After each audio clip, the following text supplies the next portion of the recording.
This is Pet Life Radio. Let's talk pets.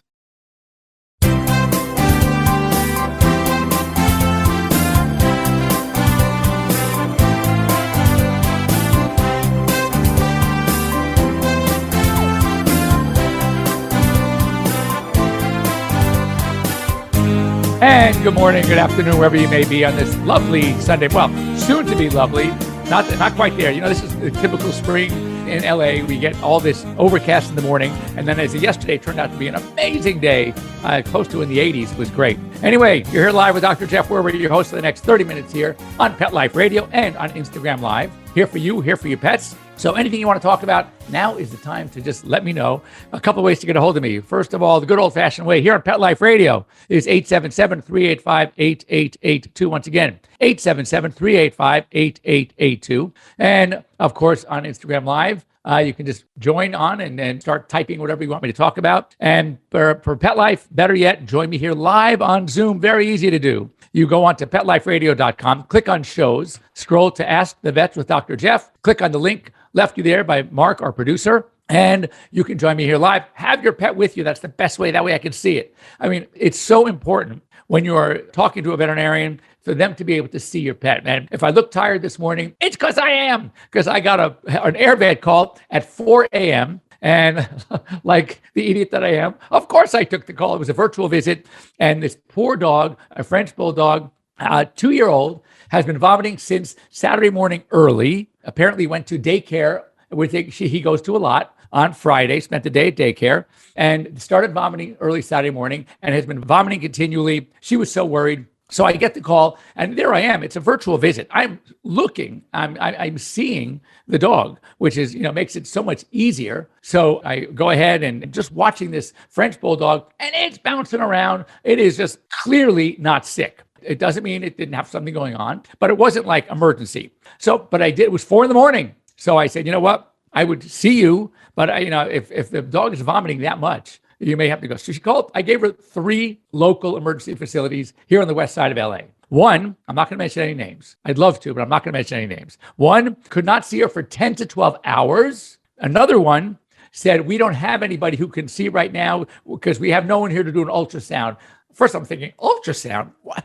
This is the problem. How do they think they're even going to need to do an ultrasound? How about examining the dog first? Anyway, and the other one said, well, we can't see you right now, but if you come back at 6:30 to 7, maybe the wait will only be about an hour to 2 hours then. I'm thinking, you know what?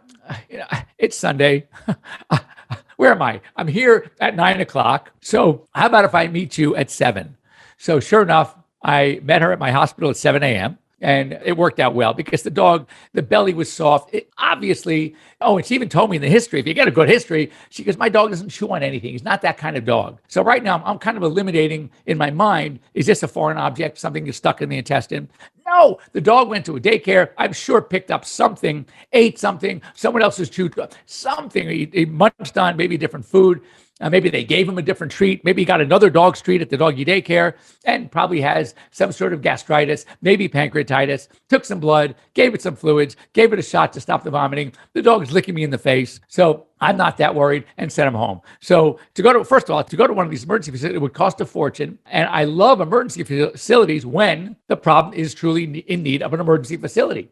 But if it's not, then, I just can't see them doing that. So here I am. A little tired. So when you get up at 4 a.m. to take a call, I can't go right back to sleep. And I didn't. So anything, that's a way, but it's a good way to start a day when you think about how much help I gave to a dog and I'm sure, kudos from my client, then I think it works out really well. So anyway, here I am. So pardon my look this morning, maybe a little more disheveled than I normally look on Sunday morning. Anyway, so hot spots and itchiness here from Hula Dog Rescue, a great rescue. They do a lot of great work in Mexico, bringing up dogs. I see a lot of their dogs. Anything we can do for the hot spots and itchiness until we get to see you tomorrow, like an oatmeal bath. Yes, any bath will be good. Sometimes cold water will help. Sometimes gently, I don't like, for hot spots, they're usually secondary infections. And typically, for us, we put a little Neosporin on it, which is great. And you can do that for a dog too. But if they get too extensive or there are too many areas on the body, I find that I don't like gooping up the body, the skin, with all this Vaseline formulation type ointment like Neosporin, even though I love Neosporin. So what I recommend is there is a product out there, and trust me, I'm not getting paid by this company. Maybe I should. It is called Bactine. Remember Bactine? It's been on the market for 100 years. Anyway, Bactine pain relief. So basically it's Bactine, has antiseptic formulation, and then the lidocaine that makes it pain relief sort of numbs the area a little bit. But the beauty is it's a spray. It's not a goop. And you can spray it on those areas. Of course, keep the animal away. And obviously, well, more likely than not, we're going to have to start on some kind of medication, antibiotic for the hot spot, medicated bath. But oatmeal bath will work great in a pinch.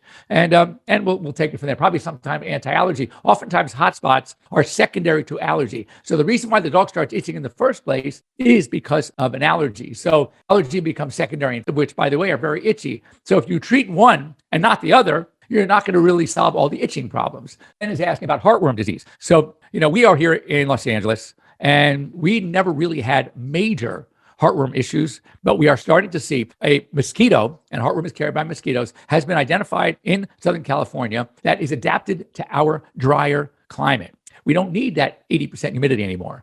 And so they've adapted well. And the first case, I interestingly had the first case of a local heartworm disease in a dog that never left Southern California. Better yet, never left Los Angeles, and yet has heartworm. So again, I think I told the story, lived near the Forest Lawn Cemetery, and the cemetery under they're watering the lawns all the time. It's hot, the beautiful lush grass, green grass, and under the headstones, thousands and thousands of mosquito larvae. So we knew that it would be happening at some point, and exactly what had happened. So I do recommend, here's the simple way to tell. If you are sitting around your home, either in or outside, and you are seeing and swatting at mosquitoes, that means your dogs are getting those same mosquitoes. You want to get your dog tested for heartworm. It's a simple test. Most of us can do it in-house. It takes literally 5 minutes, and let to know whether you need prevention, and then start heartworm prevention. I'm a big fan of heartworm prevention. It's inexpensive. And now some of the better, 2 of the 4 isoxazoline better flea and tick medications, specifically Simparica Trio and Credelio Plus, are once a month chewable heartworm prevention along with flea and tick. So, of course, if you're using something different for flea and tick, you can also get HeartGuard Interceptor. There are a number, Revolution even, there are a number of solutions for mosquito heartworm disease also. But I would definitely recommend doing something for a heartworm prevention as well. And 2 seasons ago, I actually started my dogs because I was sitting out, it was like 7 p.m. on a beautiful spring evening. I was reading. Good book, by the way. And all of a sudden I hear the zzz, and I look at it, it's a mosquito on my arm, and I gave it a swat. It was a mosquito. So within 20 minutes, I had seen 4 mosquitoes. So, and how I knew they were 4 is because I killed each one at a time. So it wasn't the same mosquito trying to get me twice. And anyway, I started my dogs. I tested them all heartworm negative and started them on heartworm prevention. So I am a big advocate, not expensive. And really, when you think of the cost and the danger of heartworm disease and the payoff of just starting them on a very simple monthly heartworm prevention, or I don't have it, but some vets now are using ProHeart, which is an injectable heartworm prevention. They had ProHeart 6 on the market, had to go off the market. Now it's back on, and there's ProHeart 12. One shot, good for 1 year of prevention. So you want to talk to your veterinarian, but then that's what I would recommend. So I don't know if any of you saw, I should be embarrassed to say this, but I just came back from the Global Pet Expo. And sadly, I was heading to the airport as my producer, Mark, came in. So we missed him this year. But I was working with a company called MuttGut. Fantastic company. It's a powder. It's a supplement for dogs and cats for health. It's a prebiotic, a probiotic, a postbiotic. I mean, it's got everything. Anyway, so I was in the booth and they were doing some fun stuff with people coming to the booth. And they asked me if I would participate. I said, sure, I'll work with you guys. Of course I will. Well, boy, did I had no idea what I was getting into. So if you want to have a really good laugh, you can go on, I think it's on TikTok through MuttGut. You can go to my Reels, go to Facebook. Anyway, it was posted. My social media consultant posted this stuff. And I have to tell you, embarrassing for me, yes. But I tell you, It was very funny, embarrassing for me, but it was a lot of fun. And, it's money. I thought people would be like shooting me, and yet the comments are so funny. People told me, they had to watch it. It was so good, they wanted to watch it twice. Someone said, "Oh my God, Doc, you got to do more of those." So anyway, I'd love you to look at it and let me know, A, what you think, and B, if there are any other subjects that would be appropriate for me to talk about, because when I do crazy stuff, I at least like to get some good information to help you and your pets. So to make it really worthwhile, that would be a great thing for me. So I would much appreciate it. So let's get started. Here are some stories that I peruse the news. I like to do this. So the Denver Zoo Wildlife Emergency Fund, which is great, is collecting funds to send to organizations and people providing food, transportation, and vet care for the animal evacuations in the Ukraine zoo. So it's really been a problem. And it's so great to see people stepping up to the plate and helping these animals, because it's almost impossible to transport them. To get in veterinary care is very challenging because of what's going on there. So anything you can do, they've been able to relocate some of the animals already. And so anyway, there was a lion named Simba and a wolf named Aquila that have already been transported to Romania. So they're doing their best. Any way you can help, that would be really appreciated. So think about it. Social distancing for dogs. We talked about it in the height of COVID. Oh, by the way, it was really nice to see. And this is not a political statement. This is just my feeling personally at the Global Pet Expo. It was great attendance. Everybody was, I would say 95% of the people, maybe even more, were walking around, no masks, people shaking hands, hugging hello. I mean, it was such a nice convention so far. Western Veterinary Conference and Global, both in March this year. And it was just really nice to see, hoping that we kind of get back to norm. I guess it makes a big difference when you can really engage, as good as these organizations have done, having these Zoom conferences, which we had to do last year. Nothing compares to actually the face-to-face. So it was really wonderful to see. So social distancing for dogs. Yes, but not for COVID. Here's the story. So basically, their canine infections is called the respiratory disease complex, and it's spreading across South Florida big time. So if you live in South Florida, you might want to take note. So dog parents should avoid dog parks and other places where dogs are often congregating. Miami-Dade Animal Services actually has temporarily suspended adoptions from some of their shelters and spay-neuter vaccination and microchip services because they don't want to have all these animals congregating. It's a big problem. So here's a story that I had to laugh. It says, and the headline was "Social Media Fueling Pet Obesity." Right? Come on now.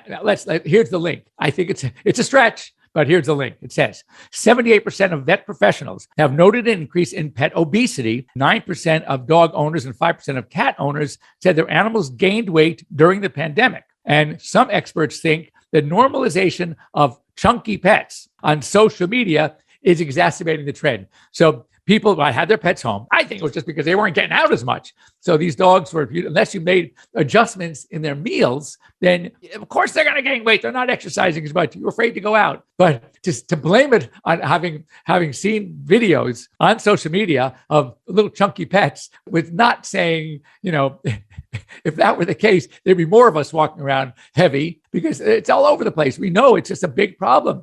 55% of dogs and cats in this country are overweight and obese. So the chances of seeing one are at least that much. So you can't blame it on that. I mean, that's like saying, I walked a dog in the neighborhood and there's a lady in the neighborhood who's a very chunky fat dog. So I guess it's okay for me to have my dog fat too. No, that doesn't make sense. With that, some food for thought. Don't go away. We're back after these short messages, and we'll be back. Don't go away. Take a bite out of your competition. Advertise your business with an ad in Pet Life Radio podcasts and radio shows.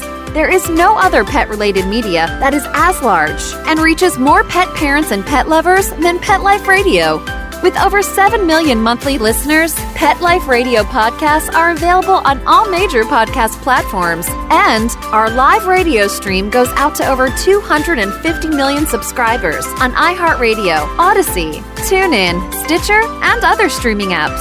For more information on how you can advertise on the #1 pet podcast and radio network, visit PetLifeRadio.com/advertise today.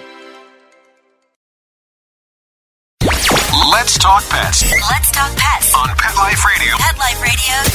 PetLifeRadio.com.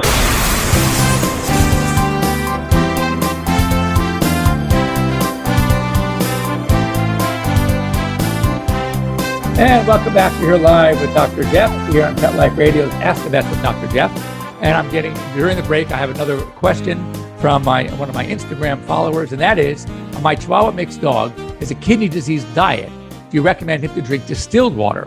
Look, there's no downside to distilled water. The question is regular tap water with the minerals going to create a problem? Usually not. But again, if you are okay with just only using distilled water, it's totally safe. There's nothing in the regular tap water that you really need that he's not getting from the kidney diet. So continue the kidney diet. And if, as I said, I wouldn't stop you from using distilled water because it might be better. I haven't yet to see a study where someone has proven that distilled water versus tap water is going to make a difference with kidney disease, but there's no downside to it. So if you don't mind doing it, I would go ahead and do it. Okay, now, what do cats need for their well-being? So food designed for them. And what does that mean? It's meat. Don't try to make it. It can be done with dogs, but don't try to make your cat into a vegan or vegetarian. It will, trust me, it could kill them. So no, you definitely 100%, they're meat eaters. They're obligate carnivores, as we say. And then monitor urination, of course, because cats are known for kidney disease. Grooming habits. When a cat stops grooming himself or herself, then chances are something is going on somewhere. Healthy cats are continually grooming themselves. So that's important. And just any other behaviors, anything that's not right. So, and this is what I always say in general, know your pets, because know what their normal is. Because even if it's subtle things day to day, they always do it, or things they don't do, and all of a sudden they're starting to do things they didn't do. They're stop doing things that they usually always do. That may indicate some sort of problem. And it's worth noticing because you might want to go ahead and have them checked out. Aggressive dogs. I just had to, sadly, in my 38 years, I have only had to do this. This was the third time, and it never is easy. And yet it is often indicated. And that is put a dog to sleep because of severe, uncontrolled, unpredictable aggression. Now we're talking this dog from the time it was brought into the rescue because of aggression. It was trying to bite everybody. They had 3 different trainers work with it. The owner who took the dog, great guy, actually was also bitten by this dog. And he was the dog that you can go up to. It comes over to you like it wants to be pet. You give it a couple of pets, and then it doesn't just give a snap. It will attack. And one of the straws that broke the camel's back is his wife was in the bathroom, and just in the bathroom cleaning up whatever, brushing her teeth, the dog came over and she lived with her. And all of a sudden, literally jumped up and started biting her badly. So in my opinion, if you have a dog like this, and as tough as it sounds, you have to think, what if this dog goes back to a shelter or a rescue, gets adopted, and mauls a young child? Now, mind you, I am very forgiving when it comes to stuff like this. I actually was attacked. I shouldn't say attacked. I was bitten badly when I was 5 by our own family's Doberman, grabbed me by the face and had plastic surgery. And it was pretty bad. It was an unusual circumstance. So we were able to rehome him. Actually, an older couple down the block had no children, or had older children that were already out of the house, who had this dog's sister, and the dog was rehomed, and as far as we know, lived happily ever after. But when you have dogs like this, and fortunately it happens very infrequently, that they're not trainable, but you do not want this dog to end up someplace where it could cause severe damage to a person. There was a story just now we noticed on, I think it was on Reels or TikTok, about a woman who they didn't even show her face. It was so bad. She was severely mauled by a dog that literally ripped her face off. And she lived. But again, it must have been so bad because they would not show any video. But they did tell the story. So it is tough to do. But sometimes, even it's tough to do the right thing. So they do think, though, that sometimes some of these aggressive dogs may be linked to anxiety disorders, and recommend either some SSRIs or tricyclic antidepressants. And the best thing to do is, if you can, this is what they couldn't do with this dog, know what are the triggers? Because if you know what the triggers are, then you can avoid the triggers. But the problem is it's unpredictable and you have no idea what the triggers are, then that's a huge problem. So most popular dogs in the US. This is according to the AKC. So number 1 again for 31st year, and I've had them for at least 31 years, if more like 40 years, Labrador Retrievers. I think they are overall America's best family pet. especially if you want a big dog. They are just, I can't say enough about them. That's why I've had them. My first one was my very own high school graduation present, 1972. And I've had Labradors ever since, usually 2 at a time. So next up, this is no surprise to me, may not be a surprise to you, but what's number 2 now? Number 2, French Bulldog. Frenchies. I've also had those for a while. I'm on Frenchie number 3 right now. Then the Golden Retriever, the German Shepherd, and the Poodle. That rounds out the top 5. Frenchies made it. I mean, if you go on even 5 or 6 years ago and see where was Frenchie in the AKC list, that would be, I don't know. I'm going to look it up. I'm going to find out for you. But this is a heck of a comeback. I mean, going from obscurity to number 2 on the AK, and number 2 they got Labrador, which we know how popular they are. Least popular, a Norwegian Lundehund, obviously a rare breed. It's so rare, I've never heard of it. Speaking of rare, I posted a picture on Instagram. I have yet to have a response that comes even close to what this breed is. So please look at it. Was a picture I took at the Global Pet Expo. A very unique dog. I didn't even know what it was. And I got a little history about it. And this week I'm going to post what it is, but I'm going to wait a few more days, take the picture, do some homework, go online and see if you can figure out what this breed is. It is a rare one, but it is an AKC breed. So anyway, and then what else? Oh, Salmonella found in raw milk in New York. There's an Adams, it's called Adams, New York, and there's a farm that's producing this raw milk. And you got to be really careful. A lot of bacteria that can come from raw milk, Listeria, Campylobacter, E. coli, brucellosis. I mean, you got to be really careful that just don't drink raw. Be careful. Pasteurized is good. It should go through some process that will kill off these bad bacteria. Otherwise, it's dangerous. Anyway, they found Salmonella. Oh, lastly, before we have to go, and it's springtime, flowers are blooming. Those of you who like flowers are going to maybe bring some nice flowers into your home. And if you are a cat parent, you need to know the following. First of all, they are lilies, beautiful flowers, but extremely, extremely toxic to cats. So toxic they can cause kidney failure. Listen to this. If you put them in a vase and you water, and the water accumulates down at the bowl you have at the bottom of a vase, even that water is potentially toxic. So you got to be really careful. Other flowers, azaleas, daffodils, oleander, and certain ferns are also very toxic. So what you should do is, if you are planning to put flowers in your home that cats can access, you need to go online and check which of these flowers are poisonous. I have one of my cats is dying to get in here. Hold on a second. He heard me talking about cats. So he's here, and he is such a love. And he's walking around trying to get petted. I'll give you a look, see. All right. This is a cat that we found in a dumpster. And I remember when we first saw him, I had him at the office, and we, had a cat carrier up in front. And you could see he likes to eat. He is our biggest cat. And he does not pass up food or treats, kind of like me with Haagen-Dazs. I just can't pass it up. But so he was little teeny thing, so cute. And my tech said, "Oh, Doc, we put him up in one of our cages and get adopted." I said, "No, you can't." They go, How come? I said, "Because I'm taking him."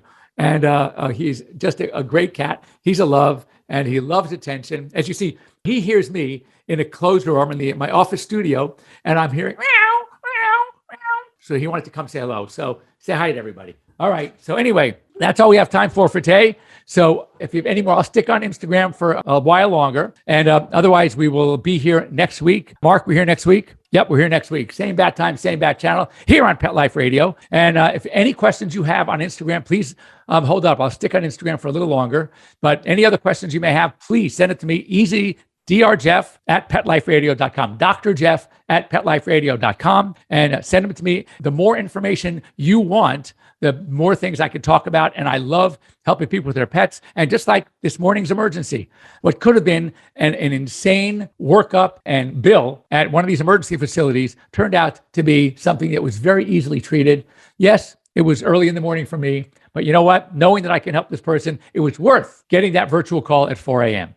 So we did a virtual visit, and that's why as soon as I saw that dog, that's why I didn't want them to wait 10, 12 hours. For what? So seeing is believing. As I say, they say a picture's worth 1,000 words. A video is 100,000 words. So it was great to see. Anyway, have a wonderful week. If you need anything, you need me, you can always get a hold of me. Would love to hear from you. Those of you, check out that the reels, don't laugh too hard. Any other things that you would like to see that I can have fun but educational at the same time, those are the things I love to do. So let me know. We'll see you next week. Bye-bye. Let's Talk Pets, every week on demand, only on PetLifeRadio.com.